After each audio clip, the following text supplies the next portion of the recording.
Beneficiamento de minério. Aqui é o professor Lucas. Nós vamos dar sequência à nossa disciplina de cálculo técnico, com essa matéria contando agora já para a nossa segunda etapa de avaliação. A gente vai começar a falar hoje sobre sistemas de medidas.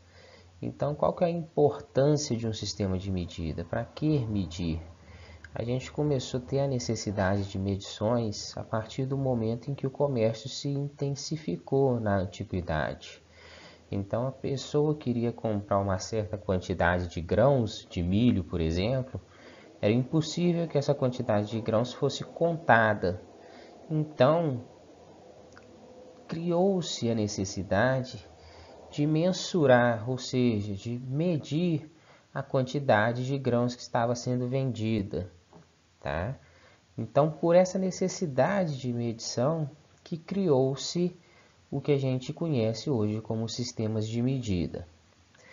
Os principais sistemas de medidas que surgiram na antiguidade foram os sistemas de medidas de comprimento, tá? Só que a gente tinha esses sistemas de medidas baseados nos membros no tamanho dos membros dos imperadores, né? Então, algumas unidades de medidas que a gente conhece ainda hoje, por exemplo, a polegada, o palmo, o pé, a jarda, que é a distância da ponta do dedão até o ombro da pessoa, essas unidades, elas eram medidas de acordo com o tamanho dos membros do imperador. Então a gente podia considerar que um palmo de ferro oficial, se você fosse comprar uma barra de ferro, seria o palmo do imperador, né?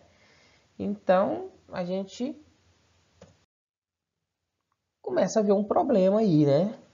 Ou seja, eu vou chamar o imperador toda hora para medir um palmo dele, para medir um passo. Começou a haver aí uma distorção desses valores, né? Se vocês estão em casa com mais alguém aí, vocês podem fazer o teste. O palmo, que é a medida do nosso dedão até o mindinho, vai variar de pessoa para pessoa. Então, se vocês estão com um pai, com um irmão aí em casa, com a mãe, vocês podem pegar uma régua e medir. Então, vocês começam a perceber que, apesar de ser criado um sistema de medição, esse sistema de medição era falho, tá? Porque ele trazia diferentes referências. A gente precisou começar a padronizar esse sistema, de forma que todas as pessoas que quisessem um certo comprimento de ferro em um lugar iam conseguir o mesmo comprimento em outro lugar, né? Então, uma dessas definições dessas primeiras definições foi a definição do metro. O metro, ele era calculado a partir do tamanho da Terra. Então, toda a circunferência da Terra era dividida por um valor e esse valor era definido como o metro. Como forma de simplificar, esse valor foi colocado numa barra de ferro. Então, construiu-se uma barra de ferro de 1 metro. Colocou ela dentro de um vidro exposto e falou, aquilo ali é 1 metro. Qual que é o problema dessa barra de ferro? Essa barra de ferro começa a oxidar, o ferro começa a desgastar. Mesmo que sejam valores muito pequenos, ela começou a perder tamanho, né? Num primeiro momento era imperceptível, mas não era exatamente preciso, tá? Hoje, o metro é definido com base na velocidade da luz. É uma distância muito mais precisa. Então, a gente tem a noção do que é 1 metro, apesar da gente não ter a noção de onde vem essa definição. Mas todo mundo sabe o que é 1 metro. Quando você vai comprar 1 metro de pano, todo mundo sabe o que é 1 metro. A gente já tem as definições em réguas a partir de uma definição oficial, que é a distância percorrida pela luz e um espaço de tempo pré-definido. Então a gente começa a perceber uma necessidade de padronização. As pessoas precisam entender em diferentes regiões, vendendo diferentes produtos, que elas precisam padronizar a forma de vender essas unidades, essas mercadorias. Então começam a surgir aí unidades de tempo, unidades de comprimento, massa, a gente tem unidades de medidas elétricas. E a melhor forma de padronização que existiu foi o Sistema Internacional de Unidades, né? Então hoje todas as nossas unidades são baseadas, são padronizadas a partir do Sistema Internacional de Unidades. Esse sistema é um sistema baseado num sistema de numeração decimal. O que é um sistema de numeração decimal? Com 10 algarismos diferentes. Então é o nosso sistema de contagem de 0 a 9.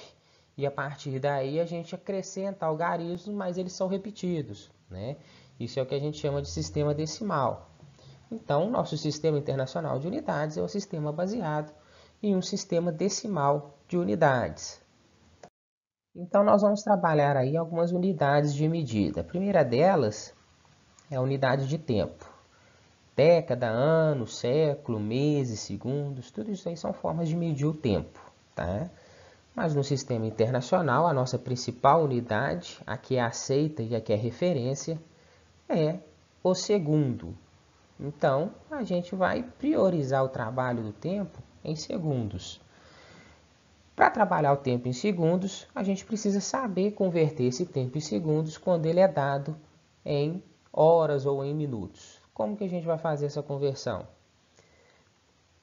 Para converter de horas para minutos, multiplica por 60. É bem claro, né? Uma hora tem 60 minutos. Então, se a gente quer converter hora para minutos, a gente faz a multiplicação por 60. Para converter de minutos para segundos, multiplica mais uma vez por 60. Mais uma vez, é claro.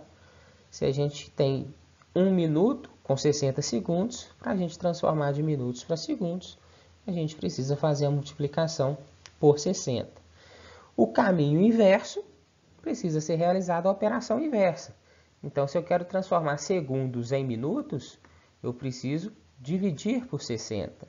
E se eu quero transformar minutos para horas, eu também tenho que dividir mais uma vez para 60.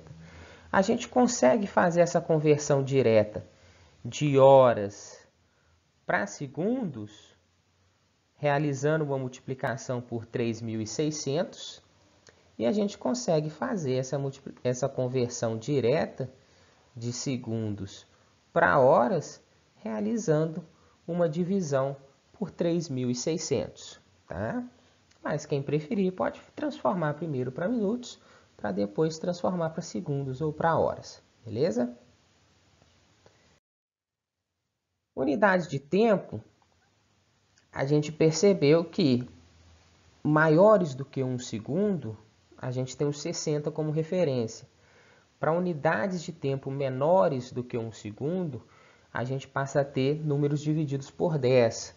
Então, se a gente dividir 1 segundo por 10, a gente vai ter o que a gente chama de décimo de segundo. 1 segundo dividido por 100 tem o centésimo de segundo. 1 segundo dividido por 1000 tem o que a gente chama aí de milésimo de segundo, tá?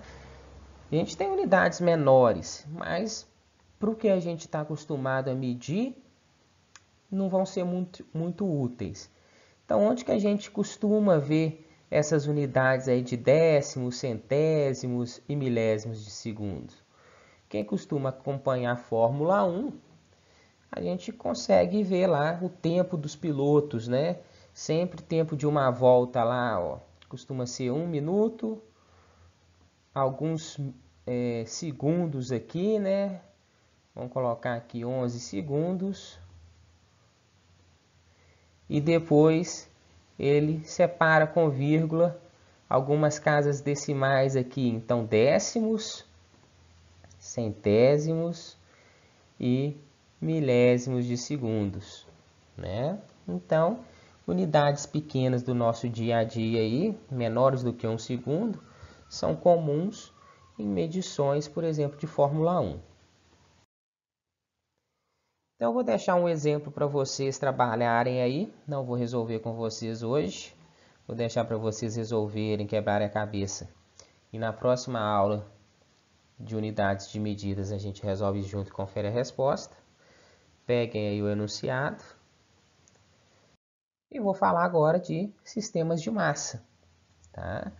Então, no Sistema Internacional de Unidades, a gente mede massa como quilograma.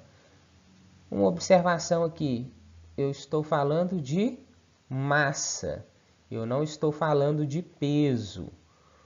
Peso é a massa multiplicado pela gravidade, beleza?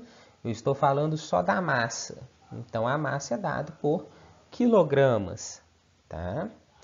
Principais formas de conversão, a gente pode transformar quilogramas em hectagramas, decagramas, gramas, decigramas, centigramas e miligramas. Então vocês percebam o seguinte, que com referência a unidades de massa, a gente sempre vai ter o 10, né? O nosso número de referência é 10. Então, se eu quero transformar de uma casinha para outra, eu multiplico por 10. Se eu quero transformar no sentido da direita para a esquerda, eu divido por 10. Então, a gente consegue perceber aqui, apesar da gente ter algumas unidades menos usuais, as que a gente tem maior familiaridade. Quilogramas, gramas, né? Até para ir no mercado, comprar lá 500, 300 gramas de queijo, e miligramas, que é uma unidade comum para remédios, né? Concentração de remédios. Então, quem já observou a caixa de remédio aí, com certeza já se deparou com essa unidade. Então, dessas três principais aí, a gente consegue perceber que para transformar quilos em gramas, a gente precisa fazer uma multiplicação por 10 3 vezes. Então, 10 vezes 10 vezes 10 é uma multiplicação por 1000. O caminho inverso, a gente precisa fazer 3 divisões por 10. Então, 3 divisões por 10 equivalem a uma divisão por 1000. Tá? O mesmo a gente consegue observar quando a gente quer transformar de gramas para miligramas ou de miligramas para gramas. A gente precisa tomar como referência as 3 operações realizadas com 10. Né? Então, também vai ser uma multiplicação por 1000, quando a gente transformar de gramas para miligramas, e a gente vai ter uma divisão por 1000, quando a gente transformar de miligramas para gramas. Mais um exemplo para vocês resolverem. Essa tabelinha, por enquanto, está aqui como referência, mas essa tabela tem que estar na cabeça de vocês, beleza? A gente confere o resultado na próxima aula também. O nosso terceiro tipo de unidade que a gente vai ver nessa aula de hoje são as unidades de comprimento. Tá? Então, quando a gente quer medir a distância ou comprimento de algo, a gente tem no sistema internacional essa unidade dada pelo metro, beleza? Sua simplificação é o m. Tá? Então, a gente observa aqui que também é uma unidade que se relaciona com suas similares através de multiplicações por 10 e de divisões por 10. Então, o número base dela também é o 10.